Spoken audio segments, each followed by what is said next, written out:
What's up, guys? Mickle here. And did the SEC just get caught cheating again in the Ripple SEC case?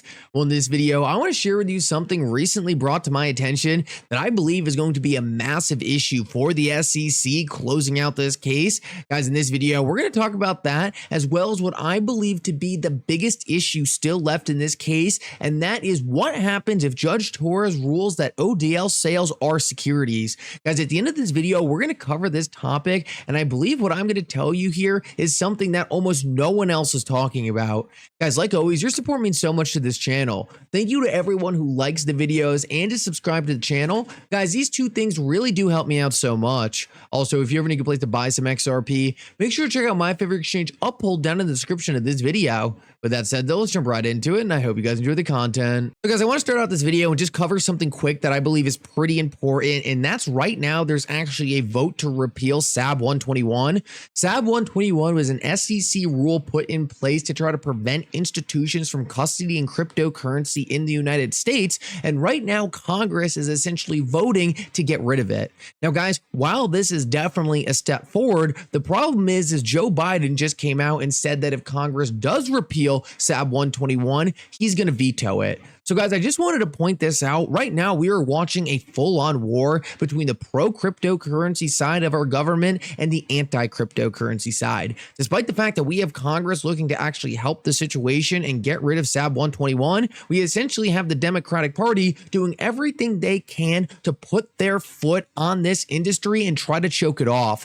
Guys, this is really important to pay attention to, and I just want to highlight this because obviously we're going into a time period where we could possibly have a change in administration that could drastically turn the tides for the cryptocurrency industry. As I see it right now, the administration in power, regardless of your political beliefs, is doing everything they can to stop this industry. So guys, if you want to become a single party voter like I have started to become, I'm going to be doing everything I can in my power to support the cryptocurrency industry going forward. And I don't think this administration is going to do us any favors. I just wanted to point this out. This is just another example of the current administration doing everything in their power to slow down this industry. We desperately need rules. We desperately need regulations. We desperately need laws in place to allow this industry to prosper. But right now, rather than doing any of that, the current administration is on a full-on war path against this industry, doing anything to delegitimize it and try to shut it down in the United States. I want to move on and talk about some things that I believe are very important in the current Ripple SEC case, and that is a huge issue in the SEC's theory about damages against Ripple. So guys, as you have probably heard by now, the SEC's main theory left in this case for why Ripple should have to pay a $2 billion fine is because when they sold institutions XRP, some institutions got a larger discount than others. Now, the SEC's theory here is the institutions who got less of a discount are harmed by that less of a discount in comparison to the institutions that got a larger discount. Now, guys, this is a theory the SEC is trying to put forth to the court and one of the bigger issues left in this case. Now, what I thought was really interesting is that the SEC didn't have a lot of case law in order to push this theory to the court on. What we know is that the institutions, regardless of their discount, were in a profit, and it's really hard to say that anyone in a profit is suffering a loss. I don't know about you guys, but I personally have never been in a trade before where I lost and gained money. The SEC is relying on a theory here that some institutions made more money than others, therefore the institutions that made less money are at a loss. But according to most court cases, that doesn't constitute a loss. Now, the SEC was able to find one court case, the iFresh case, that did kind of support this opinion, but Metalaw Man found something very interesting here that not a lot of people are talking about, and that's that the SEC actually wasn't allowed to cite this case. According to Metalaw Man, the SEC actually should have went to the Second Circuit and gained their approval to use the iFresh case in the current Ripple SEC case, but they didn't do this. And because of this, the SEC actually violated the rules by referring to the iFresh case in this district level court case. Now guys, this is just once again another example of the SEC bending the rules and cheating to try to win. The SEC does not care about the law. The SEC does not care about following the proper procedures in a court case. All the SEC cares about is winning at all costs, and this is just another blatant example of this. Now guys, whether or not Judge Torres picks up on this, that's still up for debate. Personally, I think she probably will, considering most of the Twitter lawyers have already picked up on this. Judge Torres is a very smart judge. I feel like she's going to be all over it if they are.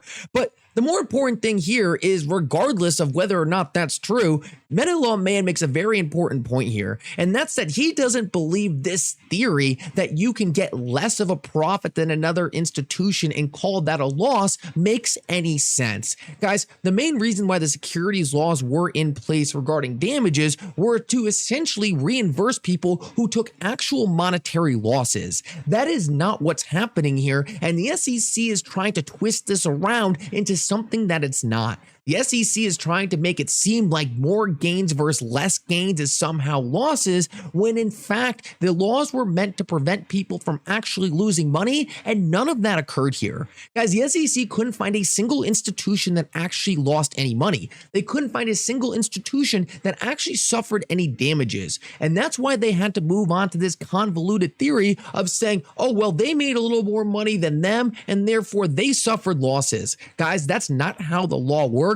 The SEC is pushing forth a theory, and that's why we now see Mickle Man and Jeremy Hogan both coming out on X and saying, look, the SEC went out with a whimper here. They didn't provide any convincing evidence to show the court that these institutions were actually harmed, and in fact, the SEC kind of just proved in the process that almost everyone who dealt with Ripple and XRP actually made money in the interaction. Guys, it is really going to be hard for the SEC to prove damages when no one was actually damaged and couldn't find a single institution to take their side. Guys, I thought this was really interesting. One, because obviously the SEC caught cheating again, but two, more importantly, the SEC is really pushing fringe theories to the court here, things that don't have any case law. It shows that once again, we have always been on the right side of this. Ripple has always been on the right side of the law, and when it comes down to the end of this thing, I believe Ripple is going to win big. Guys, I want to finish this video off and talk about one last very important thing that I believe is the most pressing issue in the Ripple SEC case,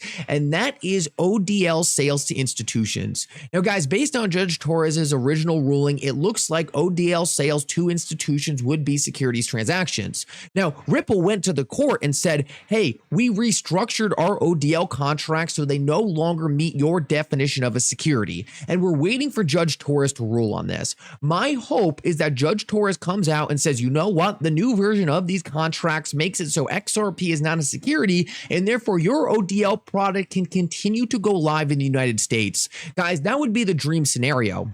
But one thing I want to talk about at the end of this video is what happens if these institutional sales of XRP for ODL are deemed securities. Now, guys, a lot of people are saying that if that was to happen, Ripple would be done. They would have to get out of the United States or appeal the Ripple SEC case. And guys, I don't think those people are remembering something very important. Ripple can simply restructure the ODL product, not using institutional sales of XRP. Castro pointed out on X that a long time ago, Ripple actually used to use programmatic sales for ODL, which was ruled by the court not to be securities transactions. Guys, this is the most important point of this video.